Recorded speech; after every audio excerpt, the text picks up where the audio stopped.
We're actually in the lead at this very moment due to the strategy of pulling them into the base and then just, you know, dropping them one by one. This is how I can deal with these guys. I can't deal with them all at once, but one by one, that's a thing we can do. What's up, friends of the good mood? This is Manni, and welcome to a video called Outplayed, or something like that. It is a skill-based video that I want to show you, ladies and gentlemen, where I run through the enemy team as if they were nothing, using the Blitz and also the Orochi. Those two robots are mostly used in this video, and you know that I score the Blitz as one of the most powerful robots in the game, and I still stand by that statement. The reason being, it's just so incredibly fast and dominant, and so hard to take down with a legendary Clive Vicious pilot.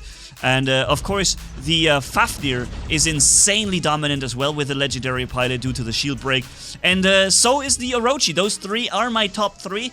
If you haven't yet seen my top 3 best war robots video right now, a brand new one actually, in the top right corner I link it for you. I think it's a really good showcase of all those 3 setups, showing their strength, and you'll see which one is in which order they score first, second, and third, right? And you see I've already dropped 2 shell robots. Now I'm dropping a Revenant tank, and at the same time getting shot by an Orochi. And if you haven't yet subscribed to, ladies and gentlemen, then consider subscribing now. I would really appreciate it, guys. A Revenant, right? Those may not be in the top 3 right now, but those are strong tanks regardless, and definitely something worth having, unless you're running a hangar with pure Blitz and Orochi and Fafnirs already, and maybe you don't need it. But even then, I think the Revenant is a really good robot to intercept beacon grabbers due to the teleport. And look how I'm just running through the entire enemy team as if it was nothing, man. It's here's another shell. I am meanwhile down to 30%, 25% health, and that's already fully repaired health, you know? That's already the health maxed out on the repair, and now I'm getting shot and bypassed the shield by the Fafnir legendary pilot. So let's jump into the next situation, and this is a very interesting one. We have a clan on the left side, and 4 of them are in a squad from the same clan, and I knew they were gonna focus me. This guy is also one of them, and he's already begun. So I decided to set a trap. I know we're probably going to lose this match because we're 6 randoms against 4 meta clan players, pre-mates. But I set a trap for them, knowing they would come for me, and here is the moment, right? The Blitz comes, no, the shell comes, the Orochi came, the Revenant jumps on me, and I just run backwards with the speed and resistance that the Blitz has.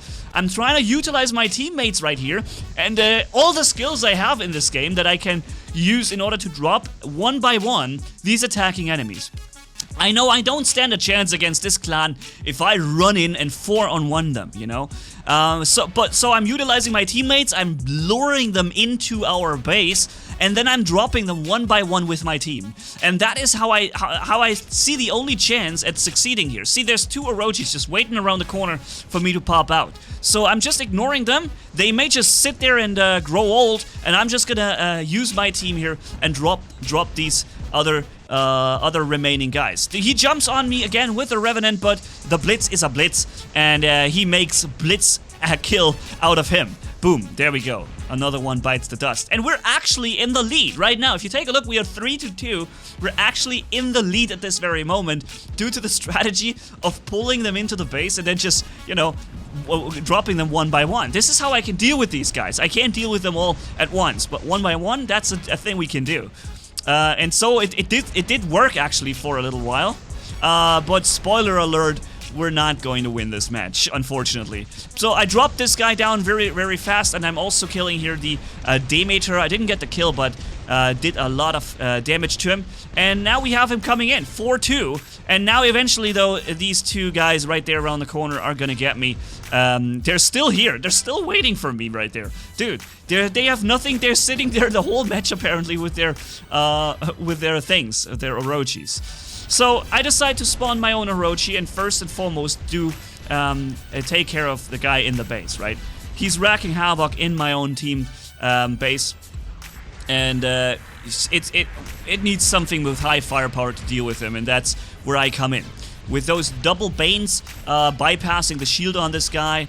And he just keeps getting shields non-stop. He just keeps getting shields the whole time. He gets yellow shields, he gets purple shields, he gets full instant heals, he gets all this yummy goodness that's not supposed to even be in the game.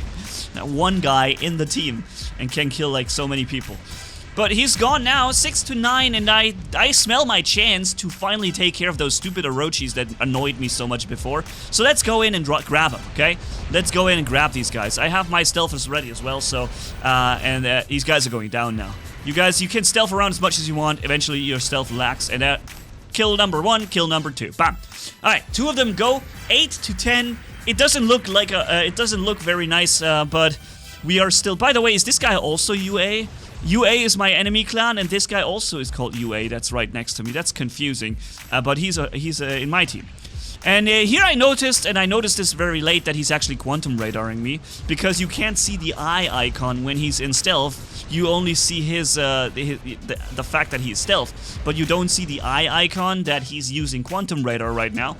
And so he just countered my stealthed Orochi. He got killed by my Orochi, and what he did next was counter me with a perfect spawned counter setup that just counters my stealth. How many times did I say counter? It's just in 10 seconds. Too many times, that's for sure. So we're in the Titan now, 10-14. At this point, it still looks like we might still have a little chance, but I knew better. I knew we weren't going to win this fight because they hadn't even spawned their Titans yet. You know, they're just rocking robots at this point. And here comes the first Titan, and also the moment that I realize I'm dead because I do not have the ability to counter his Bulava and Kisten setup. I will get hit every time he fires at me. He's going to kill me with that, or he's going to deal tons of damage. And I can't do much because I also only have 500 meters range, but I do need line of sight and he doesn't. I can hide from the laser beam around the corner here, but I can't hide from the Bulava and Kisten, as you'll see in just a few seconds. Boots, there they come, bam bam, and there we go. 13-18, okay, well, eventually this is a skip forward, 17-26, and I was the only one left alive. I got another kill right here, I snagged him, so it's now 18-26, but yeah, this is as much as I was able to do. Entire enemy team on me, even airstrikes are coming in and stuff. So yeah, this was as best as I could pull off here against these super squads. With full randoms. And I don't understand why they get to fight full randoms with 4 pre-mates. I have played pre-mate squads recently with friends, and we only saw full meta squads in the enemy team. That's the only thing we saw. We were never allowed to fight 6 randoms with 4 of our just friends. And I have to say that my friends are just from lower leagues, all across the lower leagues. We're just for fun, right? And we never got to play against randoms, but apparently they got it. They just got to fight against randoms and had a ton of fun with it. So an easy win for those guys. No matter what my team would have done right there, we basically lose the match. The second match began. Lost by default. So I don't know how they managed to acquire a match set up like this. Because to me, it was not possible. I tried it like 7 times. 7 times we ran into 6-man meta squads on the other side, and we got 7 times whooped with our fun league play, where we are across all kinds of lower gear levels. But yeah, so I dropped this guy's Ares shield very early on, so I can now deal with the what's it called? The Bulwark. That's right. Of course, this guy is also having a powerful shield, and he gets that shield as well, but eventually the shields are gonna fail, and we're gonna go right through his physical shield right there. Because this guy has a physical and an energy shield, the Bulwark, which is why this is one of the very few setups that actually uses the Fortifier module. The Fortifier module is the best used on a Bulwark because it increases his energy shields and his physical shields alike. Because it's the only robot that has both, unless maybe you're using a Ancelot, right? An Ancel, Lancelot. You might also benefit from this. Maybe there's a few other setups we can use it, but the Bulwark really benefits most from the Fortifier module. And wow, there's a lot of enemies on me right now, dude. But I will get this guy, and he's actually quantum sensoring right now. Ugh, come on, man, I'm using stealth. How dare you counter my stealth? And now he's wasting all his rockets. That's great. Now you die. Here. That's what you get for quantum radaring me. I'm still in this 3-on-1 or 4-on-1 or whatever. Now there's a flying Fafnir coming in, but I have my healing ready that also increases my damage output, so raps, there you go. And there is even a shell coming in. And yeah, down to last stand. I think he's going down to last stand due to the fact that we have the Bane that bypasses the physical shield and adds corrosion to him, right? We added corrosion, so he probably still got down to last stand. Here's another shell, and we're in the Movomeds Titan. This is, by the way, a separate video that I'm bringing. This very Titan right here is my Titan walking cannon, basically. And then the game crashed. Right here, my game crashed. See this? It's over. I couldn't do anything, the game simply crashed for me. Ugh. Alright, next one, last situation, ladies and gentlemen. Back in the Blitz, running through the enemy team and doing a lot of damage to them, grabbing the beacons, and playing as best as I can, basically. My ability was activated, thankfully, because the Typhon robot just would have deactivated it here. But he couldn't, because I already had it running. And then here's the reason why... Oops, sorry, I misclicked. Here's the reason why the Blitz is so powerful. See, we're running down low on health now, and my ability was just activated a second ago. Now I crossed the 50% HP mark, and I'm gonna get another abilities run. See that? So, due to with the high resistance of Clive Vicious, I'm able to drop this guy easily here. And this was, again, one of the strongest brawlers that exists in the game, the Ravana with 3 times Havoc. It is one of the most dangerous things to come across. And I grabbed his beacon and even fought the Typhon at the same time and this guy at the same time. I still dropped him, and now I'm dropping him as well. So, the Blitz is just insane. And those of you who don't yet have a Blitz, consider getting one, man, because this is a robot that can be acquired rather easily compared to some other robots these days. And it is just completely insane how strong it gets with the Clive Vicious pilot and the Deft Survivor skill, or Clever Survivor. I think it's called Deft Survivor, where you get your ability back at 50%. Yeah, try using it. You're gonna be so good with this thing.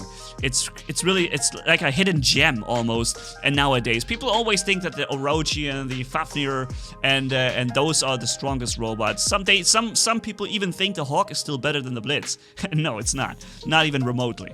So yeah, ladies and gents, that's it for now. Thank you guys so much for watching. Don't forget to check the links in the top right corner, and we'll see each other in the next one. Manni signing off.